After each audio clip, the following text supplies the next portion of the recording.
Let's talk to Mark Littlewood, Director of Popular Conservatism UK, who's presumably not at the summit on the future of energy security. Very good morning to you, Mark. Morning, Mike. Great to see you. Good to see you. We're not in a good place here this morning, are we? We can talk about the trans debate in a minute if you wish, but let's talk about the economy, which you know a thing or two about. Rachel Reeves is over in America. According to the newspaper, she's trying to steal investors from under Donald Trump's nose because she's trying to make out that Britain is a safe haven for global business. How do you think she's going to manage to persuade them of that? Yeah, well, I mean, I think her best hope is to argue that all things are relative, right? Because on any objective assessment, things are getting rockier and rockier for businesses in the UK. You only need to look not just at the economic numbers, which are grim enough, but numbers around business confidence and consumer confidence, which are tanking. Yeah. You know, people are looking ahead to the next few months, are feeling more and more nervous and more despairing.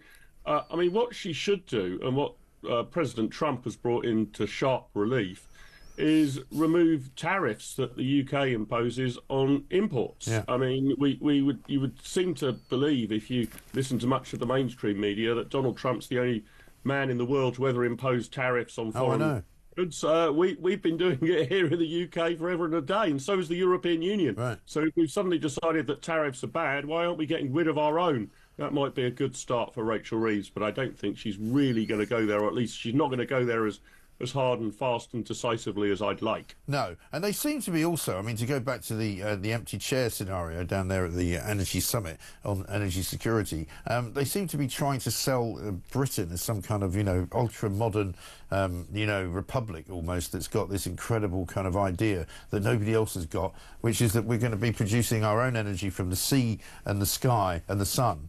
And we're never going to have to use any oil, never going to have to use any gas or coal, and that'll all be a thing of the past, and we'll all have a very, very lovely time. I mean, business is not being attracted by this, because I think Miliband has admitted that despite all the money they put in to renewable energy, they haven't actually created any jobs. Yeah, it's crazy. And the real thing to look at is energy prices, right? So if you're seeking to compete with the United States of America, and, good on us, we should compete with the United States of America, a major factor that businesses will look at, as well as our increasingly worrisome tax regime, is that energy prices in the UK are about 4 times that of the USA. Right. So if you're running any form of energy-intensive business, manufacturing, for example, put aside everything else. Even if we had a benign tax regime, tax breaks, corporation tax falling, income tax falling, even if we had that, anyone considering investing might very well say, well, if I build my factory in the United States of America, my energy costs are going to be a quarter of what they would be under Ed Miliband in the UK government. I mean, that is a massive deterrent to setting anything up in the UK, certainly on heavy manufacturing.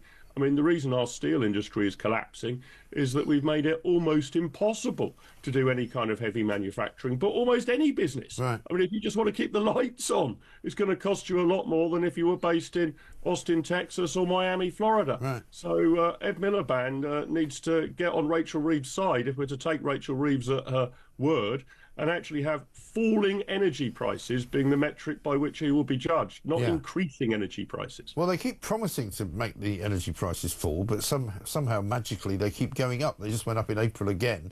I dare say before the summer, the energy price cap will rise even more. And this while the oil price is falling and gas prices have been at an all-time low for a while. So how does that work? Well, I mean, I think the bewilderment of most of the rest of planet Earth, Mike, we've actually got quite decent energy resources in the UK. Yeah. We could frack for shale gas. We could drill more in the North Sea. We could even go for more coal mining. So we've got reasonable resources here. But under Ed Miliband, we're refusing to go for them. Because you can only do windmills and wind and exactly. I'm sorry for breaking into a smile, but just as you were speaking there's a guy hoovering around the chairs at the summit on energy security. I mean, it's a pretty good summation of where we are, really, isn't it? I'm surprised they can afford to actually switch the Hoover on with how much energy prices are zooming up at the moment. I wonder if it's one of those cordless ones that they have to charge, or whether it's, it's actually plugged into the wall. Let's have a quick mention of Starmer's appalling performance yesterday in Parliament. Kerry Badenoch actually looked like a leader of the opposition, which hasn't been often the case. Not often you could have said that. Let's have a quick look at what she said about Keir Starmer and how he doesn't know what he believes. This is a question about moral courage, Mr. Speaker, about doing the right thing even when it is difficult. And the truth is, he doesn't have the balls. The Prime Minister only tells people what they want to hear. He only tells people what they want to hear. He is a weather vane who twists in the wind. He cheered an ideology that denied safe spaces to women and girls because he thought it was cool to do so. He hounded a brave female MP out of his party for telling the truth he accepts now. And now he is hiding behind the Supreme Court judgment. And isn't that because he doesn't know what he actually believes? And we're not going to bother playing his answer because he doesn't answer the question the same way he didn't answer the question about whether he thought he was wrong on the law when he said that a transgender woman is indeed a woman, or indeed whether we'd apologise to Rosie Duffield. I mean, pretty poor from Starmer, wasn't it? Absolutely woeful. And you can tell he's sort of lawyer-obsessed, that he's a lawyer rather than a deep-thinking politician. Because although we all need to abide by court rulings... Court rulings don't tell us what to believe, right? I mean, if you're in court pleading your innocence and you're found guilty, well, you'll have to abide by the court ruling and the punishment, but you don't have to suddenly change your mind that you were guilty after all. So if Keir Starmer doesn't like this court ruling, you can say, well, obviously he will abide by it, it's the law, but I don't like it at all. He could bring forward legislation to change that court ruling. I mean, it wasn't so long ago that he thought that 0.1% of women in this country did indeed have dangly bits, and that's 35,000 people. He's now suddenly decided, because of judicial ruling, he no longer believes that. So the idea that the Prime Minister's opinions and beliefs are set by what a court rules is utterly bizarre. There's no grounds for him changing his mind.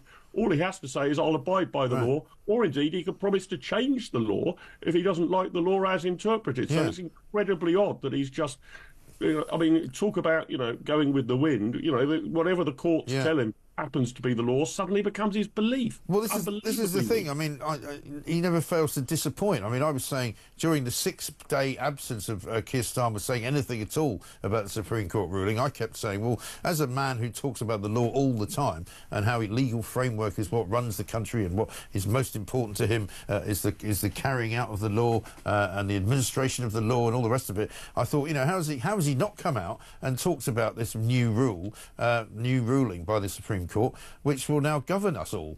But I thought he would be a bit more nuanced about it, and I thought he would say to those people who he used to support, well, obviously we'll ensure that your rights are not invaded, but I was wrong to have said that legally you are a woman, and now I'm going to retract that because the law states that you're not. Nevertheless, if you wish to live as a woman, you can if you want. He could have done it so many different ways, but he's so wooden and so hopeless that he manages to completely alienate everybody in the room.